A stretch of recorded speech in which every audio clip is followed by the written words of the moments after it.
মাল্যদান। সকালবেলায় শীত শীত ছিল। দুপুরবেলায় বাতাসটি অল্প একটু তাতিয়া উঠিয়া দক্ষিণ দিক হইতে বহিতে আরম্ভ করিয়াছে। যতীন যে বারান্দায় বসিয়াছিল সেখান হইতে বাগানের এক কোণে একদিকে একটি কাঁঠাল ও আরেকদিকে একটি শিরীষ গাছের মাঝখানের ফাঁক দিয়া বাহিরের মাঠ চোখে পড়ে। সেই শূন্য মাঠ ফাল্গুনের রৌদ্রে ধুধু করিতেছিল। তাহারই এক প্রান্ত দিয়া কাঁচা পথ চলিয়া গেছে। সেই পথ বাহিয়া বোঝাই খালাস গরুর গাড়ি মন্দ গমনে গ্রামের দিকে ফিরিয়া চলিয়াছে। গাড়োয়ান মাথায় গামছা ফেলিয়া অত্যন্ত বেকারভাবে গান গাহিতেছে। এমন সময় পশ্চাতে একটি সহাস্য নারীকণ্ঠ বলিয়া উঠিল, কি যতীন, পূর্বজন্মের কারো কথা ভাবিতেছ বুঝি? যতীন কহিল, কেন পটল, আমি কি এমনই হতভাগা যে ভাবিতে হইলে পূর্বজন্ম লইয়া টান পাড়িতে হয়? আত্মীয় সমাজে পটল নামে খ্যাত এই মেয়েটি বলিয়া উঠিল, আর মিথ্যে বড়াই করিতে হইবে না। তোমার ইহজন্মের সব খবরই তো রাখি মশাই। ছি ছি, এত বয়স হইল তবু একটা সামান্য বউ ঘরে আনিতে পারিলে না। আমাদের ওই যে ধনামালিটা, ওরও একটা বউ আছে। তার সঙ্গে দুই বেলা ঝগড়া করিয়া সে পাড়াশুদ্ধ লোককে জানাইয়া দেয় যে বউ আছে বটে। আর তুমি যে মাঠের দিকে তাকাইয়া ভান করিতেছ কার যেন চাঁদমুখ ধ্যান করিতে বসিয়াছ, এ সমস্ত চালাকি আমি কি বুঝি না? ও কেবল লোক দেখাবে ভরং মাত্র। দেখো যতীন, চেনা বামুনের পৈতের দরকার হয় না। আমাদের ওই যে ধনাটা, ও তো কোনোদিন বিরহে ছুতা করিয়া মাঠের দিকে অমন করিয়া তাকাইয়া থাকে না। অতি বড় বিচ্ছেদের দিনেও গাছের তলায় নিড়ানি হাতে উহাকে দিন কাটাইয়া দিতে দেখিয়াছি, কিন্তু উহার চোখে তো অমন ঘোর ঘোর ভাব দেখি নাই। আর তুমি মশাই 7 জন্মে বউয়ের মুখ দেখিলে না, কেবল হাসপাতালে মরা কাটিয়া ও পড়া মুখস্থ করিয়া বয়স পার করিয়া দিলে। তুমি অমন দুপুরবেলা আকাশের দিকে গদগদ হইয়া তাকাইয়া থাকো কেন? না, এ সমস্ত বাজে চালাকি আমার ভালো লাগে না, আমার গা জ্বালা করে। যতীন হাত জোর করিয়া কহিল, থাক থাক, আর নয়, আমাকে আর লজ্জা দিও না। তোমাদের ধনাই ধন্য, উহার আদর্শে আমি চলিতে চেষ্টা করিব। আর কথা নয়, কাল সকালে উঠিয়াই যে কাঠকুড়ানি মেয়ের মুখ দেখিব তাহার গলায় মালা দিব। ধিক্কার আমার সহ্য হইতেছে না। পটল, তবে এই কথা রহিল? যতীন, হ্যাঁ রহিল। পটল, তবে এসো। যতীন, কোথায় যাইব? পটল, এসোই না। যতীন, না না, কি একটা দুষ্টুমি তোমার মাথায় আসিয়াছে, আমি এখন নড়িতেছি না। পটল, আচ্ছা তবে এখানেই বসো, বলিয়া সে দ্রুত পদে প্রস্থান করিল। পরিচয় দেওয়া যাক। যতীন এবং পটলের বয়সের একদিন মাত্র তারতম্য। পটল যতীনের চেয়ে একদিন বড় বলিয়া যতীন তাহার প্রতি কোনো প্রকার সামাজিক সম্মান দেখাইতে নারাজ। উভয়ে খুড়তুতো জ্যাঠাতুতো ভাই বোন, বরাবর একত্রে খেলা করিয়া আসিয়াছে। দিদি বলে না বলিয়া পটল যতীনের নামে বাল্যকালে বাপ খুড়ার কাছে অনেক নালিশ করিয়াছে, কিন্তু কোনো শাসনবিধির দ্বারা কোনো ফল পায় নাই। একটি মাত্র ছোট ভাইয়ের কাছেও তাহার পটল নাম ঘুচিল না। পটল দিব্য মোটাসোটা গোলগাল, প্রফুল্লতার রসে পরিপূর্ণ। তাহার কৌতুক হাস্য দমন করিয়া রাখে সমাজে এমন কোনো শক্তি ছিল না। শাশুড়ির কাছেও সে কোনোদিন গাম্ভীর্য অবলম্বন করিতে পারেনি। প্রথম প্রথম তাহা লইয়া অনেক কথা উঠিয়াছিল, কিন্তু শেষকালে সকলকেই হার মানিতে হইল এই বলিয়া ওর ওই রকম। তারপরে এমন হইল যে পটলের প্রফুল্লতার আঘাতে গুরুজনদের গাম্ভীর্য ধূলিসাৎ হইয়া গেল। পটল তাহার আশেপাশে কোনোখানে মন ভার মুখ ভার দুশ্চিন্তা সহিতে পারিত না। অজস্র গল্প হাসি ঠাট্টায় তাহার চারিদিকের হাওয়া যেন বিদ্যুৎ শক্তিতে বোঝাই হইয়া থাকিত। পটলের স্বামী হরকুমার বাবু ডেপুটি ম্যাজিস্ট্রেট, বিহার অঞ্চল হইতে বদলি লইয়া কলিকাতায় আবগারি বিভাগে স্থান পাইয়াছেন। প্লেগের ভয়ে বালিতে একটি বাগান বাড়ি ভাড়া লইয়া থাকেন, সেখান হইতে কলিকাতায় যাতায়াত করেন। আবগারি পরিদর্শনে প্রায়ই তাকে মফস্বলে ফিরিতে হইবে বলিয়া দেশ হইতে মা এবং অন্য 2-1 আত্মীয়কে আনিবার উপক্রম করিতেছেন। এমন সময় ডাক্তারিতে নতুন উত্তীর্ণ পসার প্রতিপত্তিহীন যতীন বোনের নিমন্ত্রণে হপ্তাখানেকের জন্য এখানে আসিয়াছে।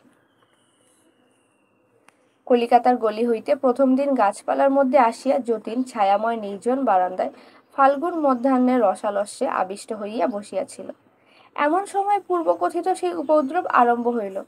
পটল চলিয়া গেলে আবার খানিকক্ষণের জন্য সে নিশ্চিন্ত হইয়া একটুখানি নড়িয়া চড়িয়া বেশ আরাম করিয়া বসিল। কাঠপুরানি মেয়ে প্রসঙ্গে ছোটবেলার রূপকথার অলিগলির মধ্যে তাহার মন ঘুরিয়া বেড়াইতে লাগিল।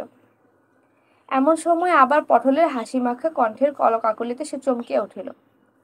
পটল আরেকটি মেয়ের হাত ধরিয়া সবেগে টানিয়া যতীনের সম্মুখে স্থাপন করিল, কহিল, ও কুড়ানি, মেয়েটি কহিল, কি দিদি? পটল, আমার এই ভাইটি কেমন দেখ দেখি। মেয়েটি অসংকোচে যতীনকে দেখিতে লাগিল।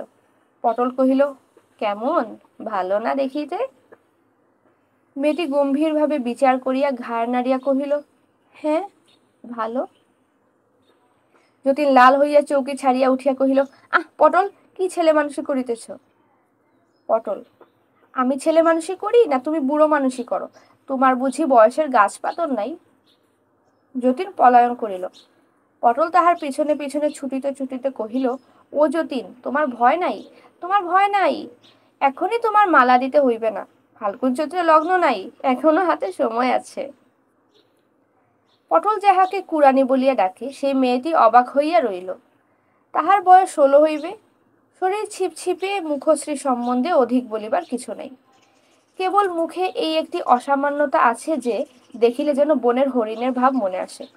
কঠিন ভাষায় তাহাকে নির্বুদ্ধি বলা যাইতেও পারে, কিন্তু তাহা বোকামি নহে, তাহা বুদ্ধিবৃত্তির পরিস্ফুটন মাত্র। তাহাতে কুড়ানির মুখের সৌন্দর্য নষ্ট না করিয়া বরঞ্চ একটা বিশিষ্টতা দিয়াছে। সন্ধ্যাবেলায় হরকুমার বাবু কলিকাতা হইতে ফিরিয়া আসিয়া যতীনকে দেখিয়া কহিলেন, এই যে যতীন আসিয়াছ, ভালোই হইয়াছে। তোমাকে একটু ডাক্তারি করিতে হইবে। পশ্চিমে থাকিতে দুর্ভিক্ষের সময় আমরা একটি মেয়েকে লইয়া মানুষ করিতেছি। পটল তাহাকে কুড়ানি বলিয়া ডাকে। উহার বাপ মা এবং মেয়েটি আমাদের বাংলার কাছে একটি গাছতলায় পড়িয়াছিল। যখন খবর পাইলাম, গিয়া দেখি উহার বাপ মা মরিয়াছে, মেয়েটির প্রাণটুকু আছে মাত্র। পটল তাহাকে অনেক কষ্টে বাঁচাইয়াছে। উহার জাতের কথা কেহ জানে না। তাহা লইয়া কেহ আপত্তি করিলেই পটল বলে, ও তো দ্বিজ, একবার মরিয়া এবার আমাদের ঘরে জন্ম লইয়াছে। উহার সাবেক জাত কোথায় ঘুচিয়া গেছে। প্রথমে মেয়েটি পটলকে মা বলিয়া ডাকিতে শুরু করিয়াছিল। পটল তাহাকে ধমক দিয়া বলিল, খবরদার আমাকে মা বলিস নে, আমাকে দিদি বলিস। পটল বলে, অত বড় মেয়ে, মা বলিলে নিজেকে বুড়ি বুড়ি বলিয়া মনে হইবে। বোধ করি সেই দুর্ভিক্ষের উপবাসে বা কোনো কারণে থাকিয়া উহার শুল বেদনার মতো হয়। ব্যাপারখানা কি তোমাকে ভালো করিয়া পরীক্ষা করিয়া দেখিতে হইবে। ওরে তুলসী, কুড়ানিকে ডাকিয়া আনতো। কুড়ানি চুল বাঁধিতে বাঁধিতে অসম্পূর্ণ বেণী পিঠের উপর দুলাইয়া হরকুমার বাবুর ঘরে আসিয়া উপস্থিত হইল। তাহার হরিণের মতো চোখ দুটি দুজনের উপর রাখিয়া সে চাহিয়া রহিল। যতীন ইতস্তত করিতেছে দেখিয়া হরকুমার তাহাকে কহিলেন, বৃথা সংকোচ করিতেছে যতীন। উহাকে দেখিতে মস্ত ডাগর, কিন্তু কচি ডাবের মতো উহার ভিতরে যে কেবল জল ছলছল করিতেছে, এখনো শ্বাসের রেখা মাত্র দেখা দেয় নাই। ও কিছুই বোঝে না। উহাকে তুমি নারী বলিয়া ভ্রম করিও না, ও বনের হরিণী। যতীন তাহার ডাক্তারি কর্তব্য সাধন করিতে গেলে কুড়ানি কিছুমাত্র কুণ্ঠা প্রকাশ করিল না। যতীন কহিল, শরীরযন্ত্রের কোনো বিকার তো বোঝা গেল না। পটল ফস করিয়া ঘরে ঢুকিয়া বলিল, হৃদয়যন্ত্রে কোনো বিকার ঘটে নাই, তার পরীক্ষা করিয়া দেখিতে চাও? বলিয়া কুড়ানির কাছে গিয়া তাহার চিবুক স্পর্শ করিয়া কহিল, ও কুড়ানি, আমার এই ভাইটিকে তোর পছন্দ হইয়াছে? কুড়ানি মাথা হেলাইয়া কহিল, হ্যাঁ। পটল কহিল, আমার ভাইকে তুই বিয়ে করবি? সে আবার মাথা হেলাইয়া কহিল, হ্যাঁ। পটল এবং হরকুমার বাবু হাসিয়া উঠিলেন। কুড়ানি কিছুমাত্র কৌতুকের মর্ম না বুঝিয়া তাহাদের অনুকরণে মুখখানি হাসিতে ভরিয়া চাহিয়া রহিল। যতীন লাল হইয়া উঠিয়া ব্যস্ত হইয়া কহিল, আহ পটল, তুমি বড় বাড়াবাড়ি করিতেছ, ভারী অন্যায়। হরকুমার বাবু, আপনি পটলকে বড় বেশি প্রশ্রয় দিয়া থাকেন। হরকুমার কহিলেন, নহিলে আমিও যে উহার কাছে প্রশ্রয়ের প্রত্যাশা করিতে পারি না। কিন্তু যতীন, কুড়ানিকে তুমি জানো না বলিয়াই অত ব্যস্ত হইতেছ। তুমি লজ্জা করিয়া কুড়ানিকে শুদ্ধ লজ্জা করিতে শিখাইবে দেখিতেছি। উহাকে জ্ঞান বৃক্ষের ফল তুমি খাওয়াইও না। সকলে উহাকে লইয়া কৌতুক করিয়াছে। তুমি যদি মাঝের থেকে গাম্ভীর্য দেখাও, তবে সেটা উহার পক্ষে একটা অসঙ্গত ব্যাপার হইবে। পটল, ওই জন্য তো যতীনের সঙ্গে আমার কোনো কালেই বনিল না। ছোটবেলা থেকে কেবল ঝগড়া চলিতেছে, ও বড় গম্ভীর। হরকুমার, ঝগড়া করাটা বুঝি এমন করিয়াই একেবারে অভ্যাস হইয়া গেছে। ভাই সরিয়া পড়িয়াছেন এখন। পটল, ফের মিথ্যা কথা, তোমার সঙ্গে ঝগড়া করিয়া সুখ নাই, আমি চেষ্টাও করি না। হরকুমার, আমি গোড়াতেই হার মানিয়া যাই। পটল, বড় কর্মই করো। গোড়ায় হার না মানিয়া শেষে হার মানিলে কত খুশি হইতাম। রাত্রে শোবার ঘরের জানালা দরজা খুলিয়া যতীন অনেক কথা ভাবিল। যে মেয়ে আপনার বাপ মাকে না খাইতে পাইয়া মরিতে দেখিয়াছে, তাহার জীবনের উপর কি ভীষণ ছায়া পড়িয়াছে। এই নিদারুণ ব্যাপারে সে কত বড় হইয়া উঠিয়াছে, তাহাকে লইয়া কি কৌতুক করা যায়? বিধাতা দয়া করিয়া তাহার বুদ্ধিবৃত্তির উপর একটা আবরণ ফেলিয়া দিয়াছেন। এই আবরণ যদি উঠিয়া যায়, তবে অদৃষ্টের রুদ্রলীলার কি ভীষণ চিহ্ন প্রকাশ হইয়া পড়ে। আজ মধ্যাহ্নে গাছের ফাঁক দিয়া যতীন যখন ফাল্গুনের আকাশ দেখিতেছিল, দূর হইতে কাঁঠাল মুকুলের গন্ধ মৃদুতর হইয়া তাহার ঘ্রাণলোকে আবিষ্ট করিয়া ধরিয়াছিল। তখন তাহার মনটা মাধুর্যের কুহেলিকায় সমস্ত জগৎটাকে আচ্ছন্ন করিয়া দেখিয়াছিল। ওই বুদ্ধিহীন বালিকা তাহার হরিণের মতো চোখ দুটি লইয়া সেই সোনালী কুহেলিকা অপসারিত করিয়া দিয়াছে। ফাল্গুনের এই কুজন গুঞ্জন মর্মরের পশ্চাতে যে সংসার ক্ষুধা তৃষ্ণাতুর দুঃখ কঠিন দেহ লইয়া বিরাট মূর্তিতে দাঁড়াইয়া আছে, উদ্ঘাটিত যবনিকার শিল্প মাধুর্যের অন্তরালে সে দেখা দিল। পরদিন সন্ধ্যার সময় কুড়ানির সেই বেদনা ধরিল। পটল তাড়াতাড়ি যতীনকে ডাকিয়া পাঠাইল। যতীন আসিয়া দেখিল কষ্টে কুড়ানির হাতে পায়ে খিল ধরিতেছে, শরীর আড়ষ্ট। যতীন ঔষধ আনিতে পাঠাইয়া বোতলে করিয়া গরম জল আনিতে হুকুম করিল। পটল কহিল, ভারী মস্ত ডাক্তার হইয়াছ, পায়ে একটু গরম তেল মালিশ করিয়া দাও না। দেখিতেছ না পায়ের তেলও হিম হইয়া গেল। যতীন রোগিনীর পায়ের তলায় গরম তেল সবেগে ঘষিয়া দিতে লাগিল। চিকিৎসার ব্যাপারে রাত্রি অনেক হইল। হরকুমার কলিকাতা হইতে ফিরিয়া আসিলা বারবার কুড়ানির হুকুম করিতে লাগিলেন। যতীন বুঝিল সন্ধ্যাবেলায় কর্ম হইতে ফিরিয়া আসিয়া পটল অভাবে হরকুমারের অবস্থা অচল হইয়া উঠিয়াছে। ঘন ঘন কুড়ানির খবর লইবার তাৎপর্য তাই। যতীন কহিল, হরকুমার বাবু ছটফট করিতেছেন, তুমি যাও পটল। পটল কহিল, পরের দোহাই দিবে বই কি, ছটফট কে করিতেছে তা বুঝিয়াছি, আমি গেলেই তুমি বাঁচো। এদিকে কথায় কথায় লজ্জায় চোখ মুখ লাল হইয়া ওঠে, তোমার পেটে যে এত ছিল তা কে বুঝিবে। যতীন, আচ্ছা দোহাই তোমার, তুমি এখানেই থাকো, রক্ষা করো, তোমার মুখ বন্ধ হইলেই বাঁচি। আমি ভুল বুঝিয়াছিলাম, হরকুমার বাবু বোধ হয় শান্তিতে আছেন, এরকম সুযোগ তার সর্বদা ঘটে না। কুড়ানি আরাম পাইয়া যখন চোখ খুলিল, পটল কহিল, তোর চোখ খোলাইবার জন্য তোর বর যে আজ অনেকক্ষণ ধরিয়া তোকে পায়ে ধরিয়া সাধিয়াছে, তাই আজ বুঝি এত দেরি করিলি? ছি ছি, ওর পায়ের ধুলা নে। কুড়ানি কর্তব্যবোধে তৎক্ষণাৎ গম্ভীরভাবে যতীনের পায়ের ধুলা লইল।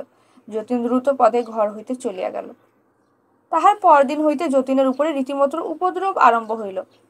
যতীন খাইতে বসিয়াছে, এমন সময় কুড়ানি আসিয়া অম্লান বদনে পাখা দিয়া তাহার মাছি তাড়াইতে প্রবৃত্ত হইল। যতীন ব্যস্ত হইয়া বলিল, থাক থাক, কাজ নাই। কুড়ানি এই নিষেধে বিস্মিত হইয়া মুখ ফিরাইয়া পশ্চাৎবর্তী ঘরের দিকে একবার চাহিয়া দেখিল। তাহার পরে আবার পুনশ্চ পাখা দোলাইতে লাগিল। যতীন অন্তরালবর্তিনীর উদ্দেশ্যে বলিয়া উঠিল, পটল, তুমি যদি এমন করি আমাকে জ্বালাও, তবে আমিও খাইব না, আমি উঠিলাম। বলিয়া উঠিবার উপদ্রব করিতেই কুড়ানি পাখা ফেলিয়া দিল। যতীন বালিকার বুদ্ধিহীন মুখে তীব্র বেদনার রেখা দেখিতে পাইল। তৎক্ষণাৎ অনুতপ্ত হইয়া সে পুনর্বার বসিয়া পড়িল। কুড়ানি যে কিছু বোঝে না, সে যে লজ্জা পায় না, বেদনাও বোধ করে না, একথা যতীন বিশ্বাস করিতে আরম্ভ করিয়াছিল। আজ চকিতের মধ্যে দেখিল সকল নিয়মেরই ব্যতিক্রম আছে, এবং ব্যতিক্রম কখনো হঠাৎ ঘটে তা কেহ বলিতে পারে না। কুড়ানি পাখা ফেলিয়া দিয়া চলিয়া গেল।